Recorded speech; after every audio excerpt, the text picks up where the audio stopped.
Mga igsuon, kanunay nato nga madungog nga ang simbahan gihulagway sa usa ka dako nga hospital. Diin kini ang balay alang sa mga masakiton, alang sa mga makasasala. Diin nagpahinumdom nga kitang tanan nagkinahanglan og kaluoy sa Dios kay kitang tanan mga masakiton man, mga makasasala. Ug sayod kita nga matag karon og unya adunay daghang kahigayunan nga usahay kita makasala. Kung kita makasala sa atong pananglitan sa bana o sa asawa o kaha dinha sa trabaho, kung ang bana o asawa mo duol kay mangayo og pasaylo, unsa may angay nga buhaton, kinahanglan nga atong pasayloon. Kinahanglan nga tagaan nato siya og ikaduhang higayon o gani dili ra ikaduhang higayon. Kay ang Ginoo nagpahinumdom ngan kanato nga kita kinahanglan mupasaylo dili lang kapito kundi kapituan kapito. So sa ato pa kini nagpahinumdom kanato nga kita sama sa Dios mupasaylo ngadto sa mga nakasala kanato hangtod sa kahangturan. So walay limitasyon kay ang gugma o kaluoy sa Dios nga gihatag kanato wala man usay limitasyon. Ug daghan kitay madungog dinha sa Biblia nga ang Ginoo kanunay naghatag sa iyang kaluoy o pasaylo. Pananglitan kang Pedro nga gilimod ang atong Ginoo sa makatulo. Apan gihatagan niya og lain nga kahigayunan. Usab sama ni San Pablo nga nanglutos kaniadto sa mga Kristiyanos. Gihatagan og kahigayunan dinha sa Ginoo. Dinha sa atong ebanghelyo atong nadungog nga ang mga Pariseo gikwestiyon ang atong magtutudlo, ang atong Ginoo nga diha pinaagi sa iyang mga tinun-an kung nganong nakigsalo man siya sa mga kobrador sa buhis o sa mga makasasala. So unsay giingon sa atong Ginoo, ang mga tao nga walay sakit wala makinahanglag doktor kundili ang masakiton ra. Dinhi ato nakita kung unsa ang kadako ang kasuko sa mga Pariseo dinha usab sa mga kobrador sa buhis. Kay nasayod kita nga ang mga kobrador sa buhis sila nagtrabaho man ubos sa mga Romanhon. Isip mga mukuha sa buhis o kung usa ka kobrador sa buhis ana usab ang pagpanikas o makita usab diha sa ilang kinabuhi nga sila usab mamahimo nga mga dato ang mga kobrador sa buhis. Apan ang pananaw sa mga tao dinha sa mga kobrador sa buhis kay sila mga Hudiyo man usab, gitanaw sila nga mga traidor, mga hugaw, mga makasasala.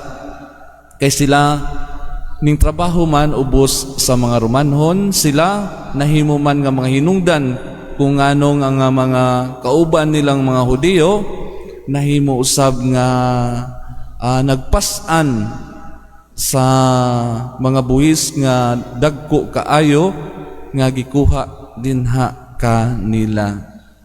Apan kining inadlaw-adlaw nga madungog sa mga kobrador sa buhis nga sila makasasala sa kanunay usab kini ang hinungdan kung ano nga magpahinumdom kanila dinha sa ilang trabaho, nagpahinumdom o magpakonsensya kanila nga ang ilang trabaho hugaw kaayo O kini ang hinungdan nga sa diha nga nakita ni Hesus si Mateo diha sa iyang opisina, ug ingnan nga sunod kanako, ming sunod dayon si Mateo.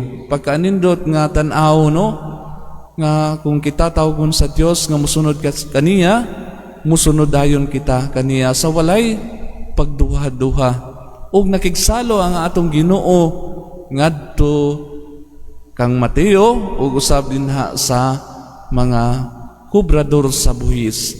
Kaya ang mga kubrador sa buhis wala may makigigala kanila kundili ang ila ra usab nga mga kaubanan nga mga kubrador sa buhis.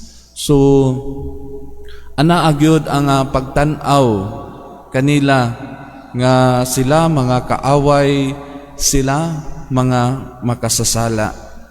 Ug nakita ni Mateo nga gawas sa mga kubrador sa buhis nga mga kaubanan niya nga mingtawag on makigsulti, adunay lain nga tawo nga sama sa atong Ginoo nga gitan-aw nga usa ka magtutudlo, usa ka maayong tawo nga nakigistorya, nakikigala ug mingsulod pa ngadto sa iyang panimalay ug usab nakigsalo dinha kanila. Ug tungod niini si Mateo mingsunod dinha sa atong Ginoo, mingbiya sa iyang sala. Siguro angay nato nga pangutan-on kay daghan man ang atong mga kaigsunan usab nga gusto nga mobalik dinha sa Ginoo, apan usahay dali ra kita makahukom dinha sa atong mga kaigsunan. Gusto sila nga musimba, apan usahay atong questionon ang ilang pagsimba. Usahay kita ang hinungdan kung anong anaa ang ilang kaulaw nga muduol sa Ginoo, ug usab ang atong kanunay nga paghukom dinha kanila dili makahatag og kadasig aron sila mubalik dinha sa Ginoo. Atong hinumduman nga kitang tanan nagkinahanglan sa kaluoy ug gugma sa Dios, kay kitang tanan mga makasasala man. Kung ang tan-aw nato sa atong kaugalingon, kita mga limpyo, kita ang angayan, kita mga gitan-aw nato nga anaa kanunay kanang gitan-aw nga sama sa mga limpyo nga mga tao nga walay sala o walay buling nga nahimo, na wala tay kalainan sa mga Pariseo nga ang tan-aw sa ilang kaugalingon sila ang kanunay nga sakto, ug mao na nga sarado ang ilang kasing-kasing, ang ilang hula-huna dinha sa kabag-uhan. Apan kung tan-aw nato sa lain nga pamaagi, si Mateo nga abli og kasing-kasing usa ka makasasala, siya sa pagtawag sa atong Ginoo mingsunod dayon. Mga igsoon diha sa atong pagkamakasasala, unta na sama kita ni Mateo nga abli kanunay ang kasing-kasing, andam nga mosunod sa atong Ginoo ug usab andam nga mobiya dinha sa atong mga sala. Palihog sa pagtindog,